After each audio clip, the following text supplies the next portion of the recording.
in a safe spot, but we'll be keeping an eye on it here in Narragansett. For now, we want to head down coastline into New Jersey. That's where Mike Seidel is standing by. What are you seeing down there, Mike? You're getting close to the center of circulation. Yeah, we are in these winds now gusting up over 70 miles an hour, keeping the low center of gravity.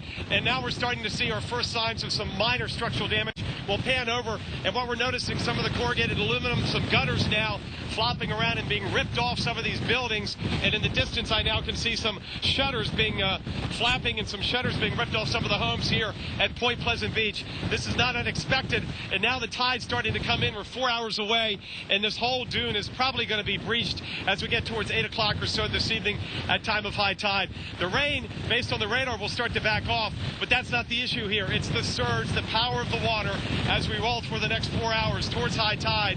And, you know, I can almost lean into the wind and not fall back. That's how strong these sustained winds now, around 45 to 50 miles an hour. A lot of things just blowing around down here. We'll keep an eye out on the damage. For those of you who have homes down here, so far so good, nothing major. But as I look in the distance and see those hardwood trees, boy, they are just, it looks like a summertime thunderstorm with these wind gusts again, just up over 70 miles an hour. Vivian, Todd, we'll be hunkered here as the worst comes in over the next 4 hours wind-wise. It'll be windy certainly into tomorrow. It'll be interesting to see how the surge times out with the tide, the high tide, which, again, about 8 or 8:30 up and down this coast. Woo! Back to you.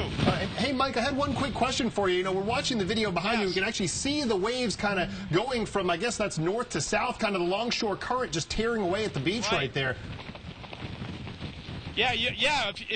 If you went in the water right now, sometimes you have this in the summertime, not on a day like today. You get in, have you noticed you get in the water, and then all of a sudden you look up and you're a block or two where you were from. Now this water is really going down the beach, just racing from north to south with the longshore current, and that's being helped by these winds now that are blowing north-northeast.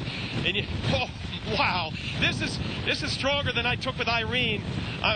Yes, Irene, that was last year, thinking of Isabel in 03. This is worse than I took with Irene. And again, oh, there goes some shutters blowing by. So it's starting down here, at least some minor damage. Back to you guys. Mike Seidel, Point Pleasant, New Jersey. Thanks so much for the update. Again, this is,